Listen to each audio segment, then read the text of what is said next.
di Monumen Kapal Selam Pasopati 410 di Surabaya.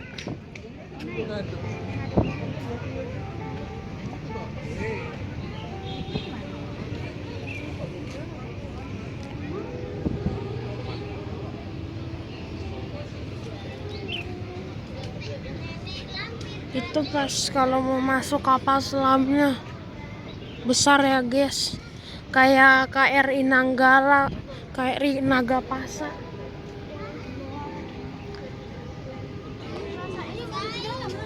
Ada petanya,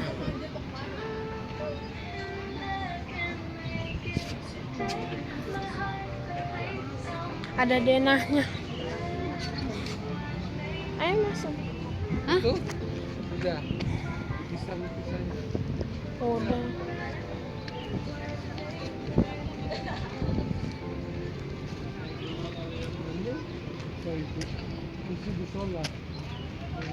Itu masuknya. Iya, ada tuh masjid musola. Mau pakai masuk ke dalam nantinya itu.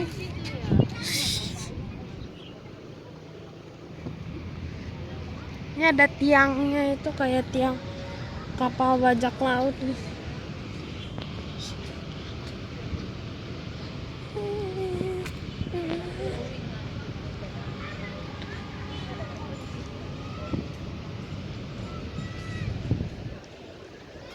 Ini ada data-data KRI Pasopati. KRI Pasopati. Yang benar kan? Oh, udah.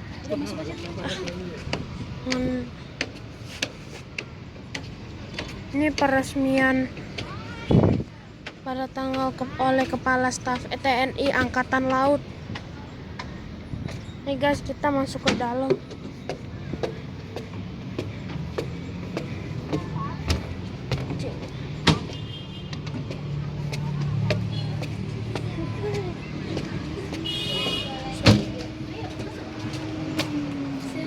Hati-hati kepalanya.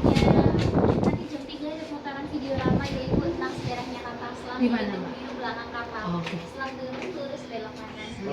Ini ada tempat memasuki torpedonya guys. Oh guys, jadi ada 4 tempat torpedo tabungnya.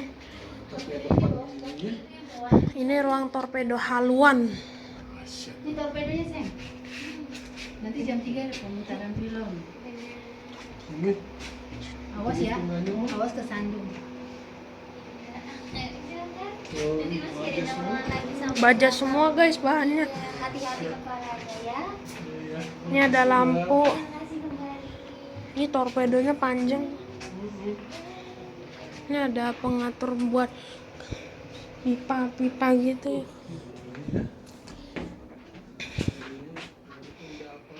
Ini daftar pejabat-pejabat komandan KRI Pasopati.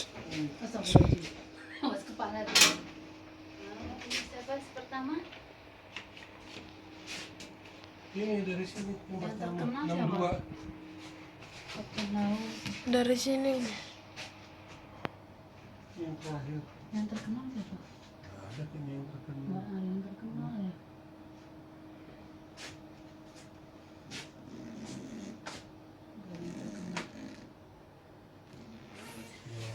Kenal lagi dulu. Tempat tidur kru. Tempat tidur krunya. Ini ruang kaptennya ini kayaknya ini. Oh, sempit banget itu. Iya lah. Nih tempat tidur di kapal selam guys. Sempit. Pakaiannya nih, Mang. Kecil banget. Ada kartu tulisannya itu bang. Yang detail. Iya. Ini ada almari pakaian perwira. Ada ruang komandan kapten. Ini kaptennya Kapten Laut Masuk. Jasin Sodirjo. Ini tempat tidurnya guys. Sempit.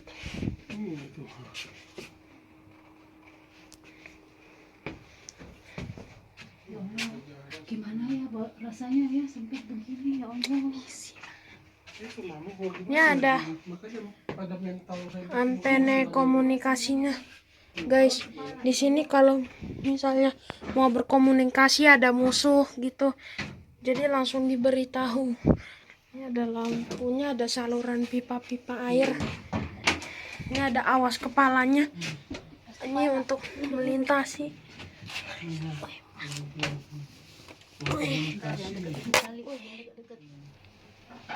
Susah banget. Aduh. Wah. Waduh. Ini ada guys speedometernya buat ngatur kecepatan, ngatur jarak, haluan, buritannya juga. Wih, banyak kali guys. Hati-hati kau ya kepentok.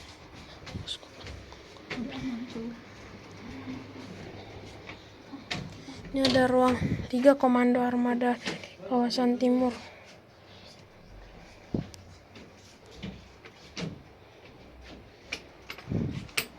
Ini periskopnya guys.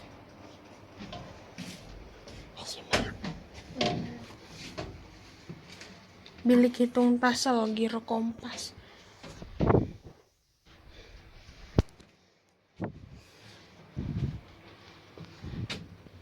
Ada sonarnya nih. Sonar. Ini ada apa nih? Kamar mandinya guys. Wih, sempit kali kamar mandinya. Ini ada ruang radarnya. Ruang radar di sini untuk melihat-lihat kalau ada musuh. Wih.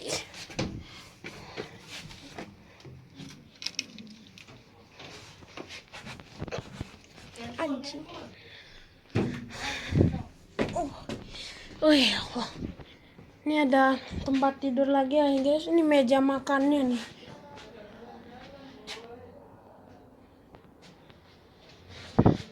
Ini ada apa? Ruangan di lokasi CCTV.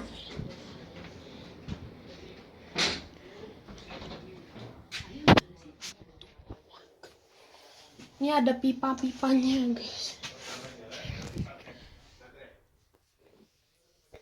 Cepet-cepet ngalin air itu.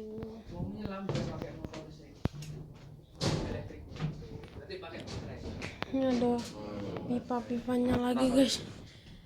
Ini ada ukuran kecepatannya extreme, full, half, slow, stop.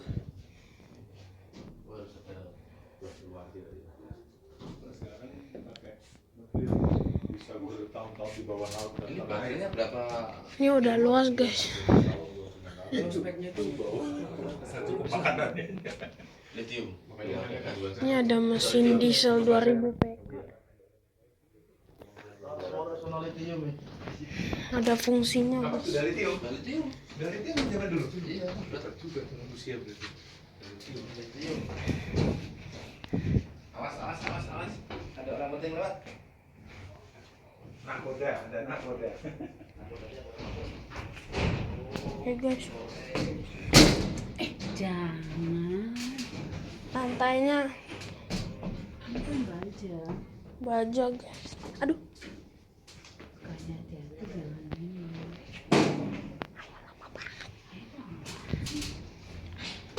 Tunggu ya.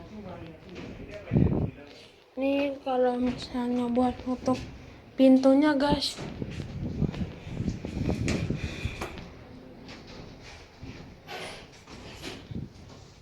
Tunggu aja. Nih guys, masuk lagi. Hati-hati. Wih.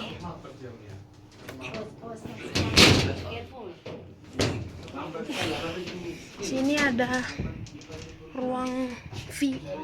Ruang 6. Ruang 6. Iya, baca dong. Ruang 6 ruangannya. Ini seperti biasa ada pipa-pipa gitu. Ini ada.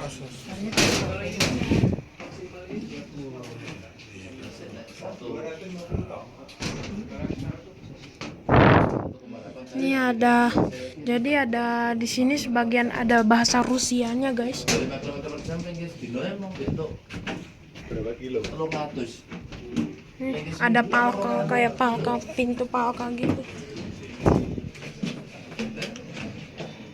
Ini ada pintu keluar masuk awak guys. Ini pas torpedonya dimasukin.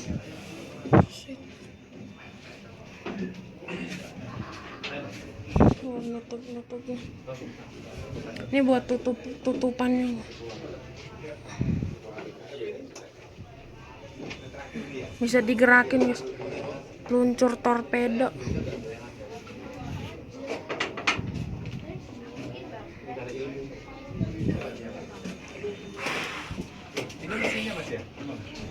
Lumayan gerah juga sih guys. Ini keluar guys.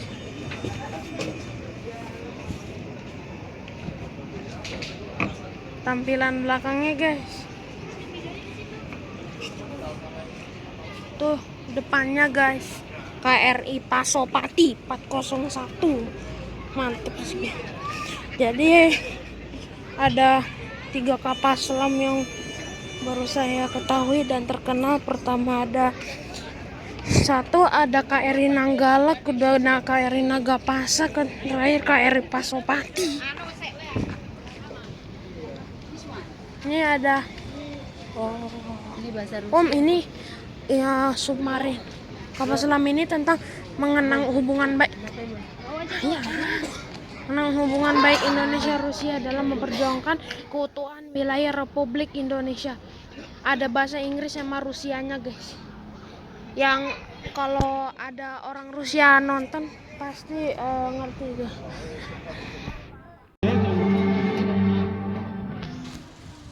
Ini guys, ada film KRI Pasopati Monumen Kapal Selam. Keberadaan kapal selam dilihat dari medan tugas dan sifat pengabdiannya yang khas di bawah permukaan air, dengan sendirinya memiliki ciri yang khas, baik teknologinya maupun dari kehidupan awal. Sebagai salah satu unsur kekuatan TNI Angkatan Laut, kapal selam diorganisasikan dalam Satuan Kapal Selam Armada Republik Indonesia Kawasan Timur yang berpangkalan di Surabaya.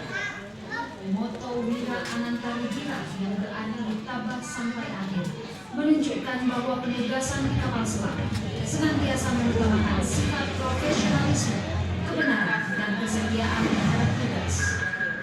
Diawaki oleh prajurit-prajurit Angkatan Laut yang tangguh, kapal selam merupakan salah satu unsur sistem senjata armada terpadu yang disingkat SSAT. SSAT yang merupakan tulang punggung kekuatan TNI Angkatan Laut terdiri dari unsur kapal, yaitu kapal selam dan kapal permukaan, pesawat udara, marinir, dan pangkalan. Sejarah kapal selam di Indonesia lahir di tengah heroisme perang kemerdekaan dengan dibuatnya kapal selam pertama yang diilhami keinginan menerobos blokade laut Belanda tepatnya pada tahun 1947. D. Ginagan, seorang perwira Angkatan Laut Republik Indonesia yang berpangkat kapten, berhasil merancang dan membuat sebuah kapal selam yang berbobot 5 ton. Dengan diawaki sendiri oleh D. Ginagan, kapal selam ini diuji cobakan di Kalibayung, Yogyakarta.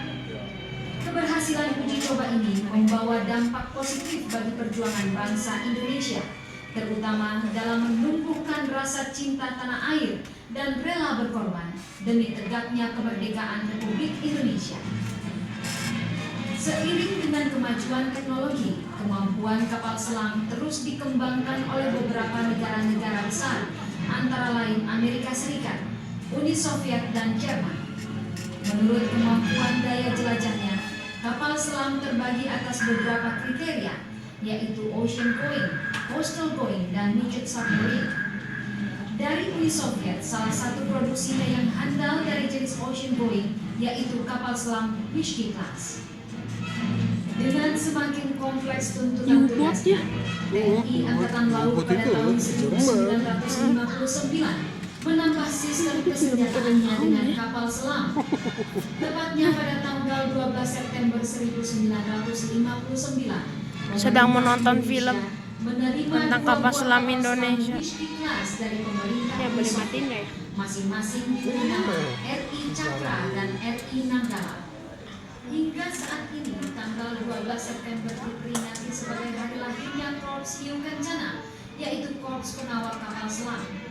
Kemudian pada bulan Januari sampai Desember 1962, berturut-turut 10 buah kapal selam tiba di Surabaya, yaitu RI Nagabanda, RI Chandrasa, RI Trisula, RI Nagarangsang, RI Wijayadanu, RI Hendrajala, RI Brahmasta, RI Pasopati, RI Cundamani, dan RI Algoro.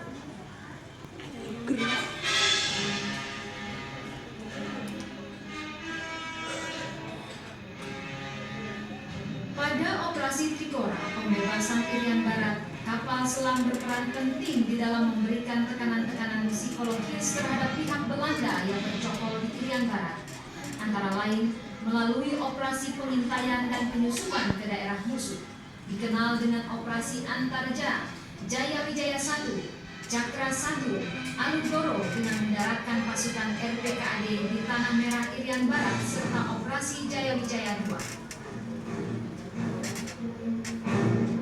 Sejalan dengan perkembangan teknologi, berangsur-angsur kapal selam Wishki Class digantikan tugasnya oleh kapal selam dari Jerman jenis SS-209.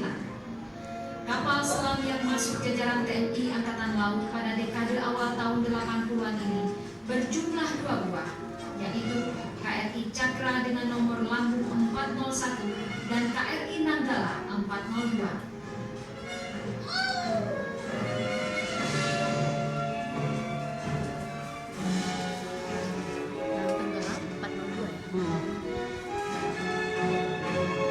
Sedangkan KRI Pasopati bernomor lambung 410 mengakhiri masa dinasnya di TNI Angkatan Laut yang ditandai dengan penurunan ular-ular perangnya. Dengan demikian, selesailah sudah era kapal selam Wishki Class yang telah turut berjasa bagi kejayaan bangsa Indonesia, dan untuk menghormatinya, dibangunlah monumen kapal selam di kota Surabaya.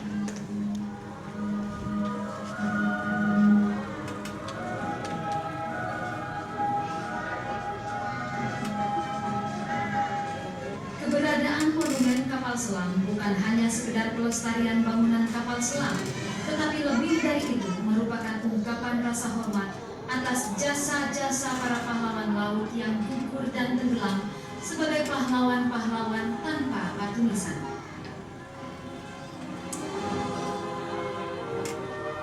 Fisik dari monumen yang menampilkan kapal XKRI Pasopati ini adalah saksi sejarah tentang pengabdian dan profesionalisme prajurit-prajurit Korps Hiu Kencana, sekaligus akan memberi inspirasi dan motivasi bagi generasi muda bangsa untuk mengerti dan tertarik pada kehidupan aspek kelautan sebagaimana kodratnya sebagai bangsa bahari.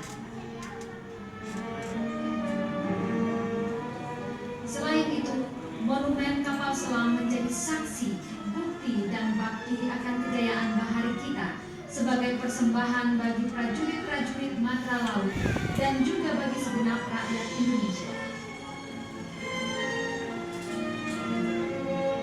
Dengan adanya monumen kapal selam ini, semakin lengkaplah kota Surabaya sebagai kota pahlawan, kota bahari, di mana TNI Angkatan Laut dibesarkan di sini, di jantung kota Surabaya, di tepi Kalimas yang asri. KRI Pasopati tegak dengan megahnya, memantapkan moto prajurit kapal selam, tabah sampai akhir.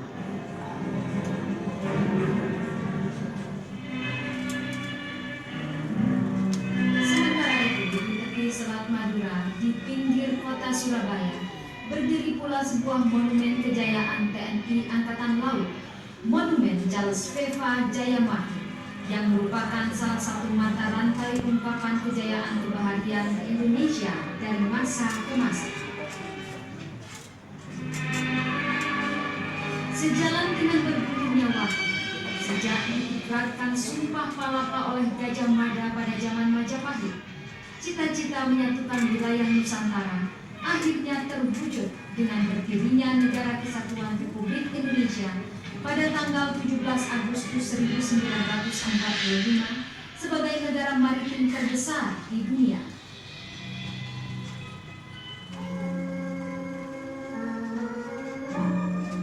Sebagai negara maritim terbesar, wilayah Republik Indonesia meliputi 17.508 pulau, luas laut 5,8 juta kilometer persegi dengan panjang pantai 81.000 km.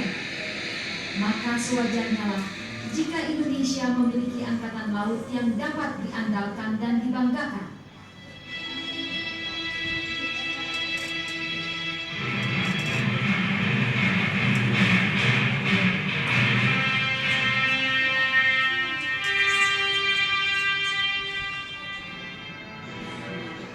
Sejalan dengan perjuangan bangsa Indonesia dalam mempertahankan kemerdekaannya, saat itu pula lahir dan tumbuh TNI Angkatan Laut yang dicikal bakali oleh Badan Keamanan Rakyat Laut atau BKR Laut yang lahir dalam kancah perang kemerdekaan 1945.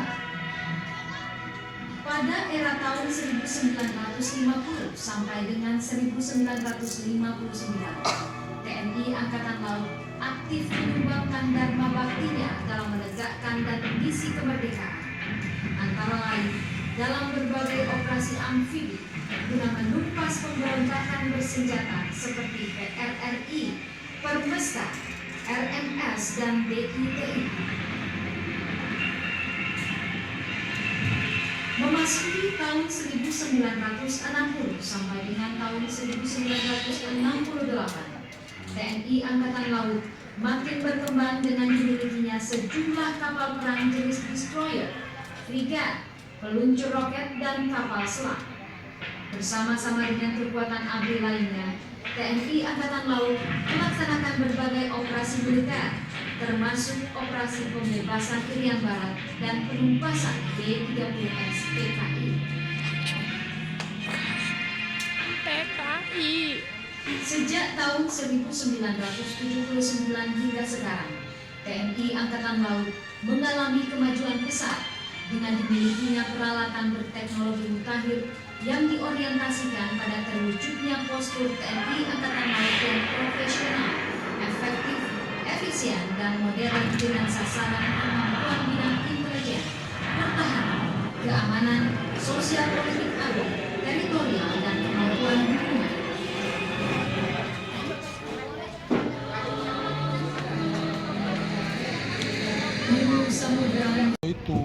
Nih guys, apa namanya? Tiketnya guys, jadi satu orang tiketnya 15.000. Tiket masuk Monumen Kapal Selam. Langsung dapat video rama ya guys ya.